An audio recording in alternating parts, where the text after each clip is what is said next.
अमेरिकी राष्ट्रपति Donald Trump ने व्हाइट हाउस में एक प्रेस कॉन्फ्रेंस के दौरान प्रेगनेंसी में पैरासीटामोल न लेने की सलाह दी है। ट्रंप का कहना है कि प्रेगनेंसी में पैरासीटामोल लेने से बच्चों में ऑटिज्म का खतरा बढ़ जाता है। क्या सच में पैरासीटामोल लेने से ऑटिज्म का खतरा बढ़ जाता है? ट्रंप के इस बयान पर मेडिकल साइंस का क्या कहना है? आइए सुनते हैं डॉक्टर साहब को। क्या ऑटिज्म पैरासीटामोल के सेवन से हो सकता है? क्या ड्यूरिंग प्रेगनेंसी अगर पैरासीटामोल ली जाए तो बच्चे को ऑटिज्म होने का खतरा है? ऐसी कुछ कंट्रोवर्सी है जिसका मैं आंसर देना चाहता हूँ। There are lots of studies. पहले भी अगर आपने सुना हो, आज से 15 साल पहले MMR वैक्सीन को ऑटिज्म के कॉज से रिलेट किया गया था, लेकिन after extensive studies it was found कि MMR वैक्सीन का और ऑटिज्म का कोई आपस में रिलेशन नहीं है। लाइकवाइज पैरासीटामोल क्योंकि इतनी वाइडली यूज की जाती है तो ये दिमाग में सवाल आना स्वाभाविक है कि इसकी वजह से कहीं ऑटिज्म तो नहीं हो जाता है। तो इसमें भी स्टडीज जो अभी तक हुई हैं हमारे पास, हार्वर्ड में भी स्टडी हुई है। एक स्टडी है जो नेचर एक जर्नल है, काफ़ी रेप्यूटेड जर्नल है, मेडिकल जर्नल, जिसमें पब्लिश हुई है।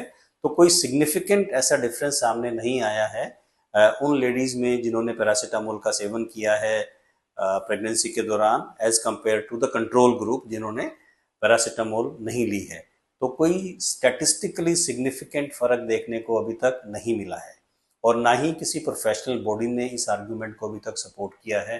बेशक आप WHO को देख लें, अमेरिकन एकेडमी ऑफ पीडियाट्रिक्स है या NHS जैसे हैं जो नाइस गाइडलाइंस हैं UK में, कोई भी ऐसी संस्था, चाहे आप American academy of paediatric neurology देख लें, किसी भी रिप्यूटेड संस्था ने इस आर्ग्यूमेंट को सपोर्ट नहीं किया है और ना ही कोई ऐसा क्लियर कट साइंटिफिक एविडेंस है जिसके बिना पर हम ये कह सकें कि पैरासीटामोल को लेने से बच्चे में ऑटिज्म की संभावना बढ़ जाती है। लेकिन फिर ये कंट्रोवर्सी शुरू क्यों हुई है? अगर आप थियोरेटिकली देखें तो एक पर्टिकुलर चीज़, कोई भी हम मेडिसिन लेते हैं तो उसके कई जो है कोलैटरल बेनिफिट भी होते हैं, कई बार कोलैटरल नुकसान भी होते हैं।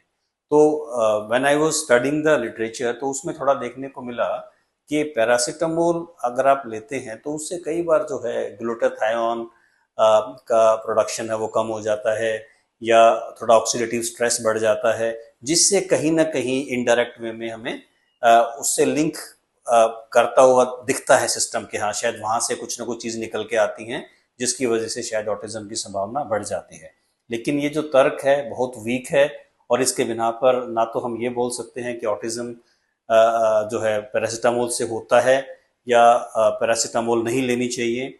और कई बार क्या है ना, बहुत सारे कंफाउंडिंग फैक्टर्स होते हैं। कंफाउंडिंग फैक्टर का मतलब है कि अगर मान लीजिए किसी लेडी ने प्रेगनेंसी के दौरान पैरासीटामोल का ज़्यादा सेवन किया है क्योंकि उसको बार बार इन्फेक्शन हुआ है, बार बार कोई और प्रॉब्लम हुई है कि पैरासीटामोल खानी पड़ी है, तो इस बात को क्लेरिफाई करना बड़ा मुश्किल है कि अगर मान लीजिए उन बच्चों में कुछ ऑटिज्म देखने को मिला भी है कुछ सिम्टम हमें, क्या ये पैरासीटामोल की वजह से है या जो अंडरलाइंग प्रॉब्लम थी लेडी को प्रेगनेंसी में, जो इन्फेक्शन था या बुखार था या सर दर्द था या जोड़ों में दर्द था जिसकी वजह से पैरासीटामोल ली गई है, क्या वो एक प्राइमरी कॉज था ऑटिज्म के कुछ सिम्टम बताने के लिए?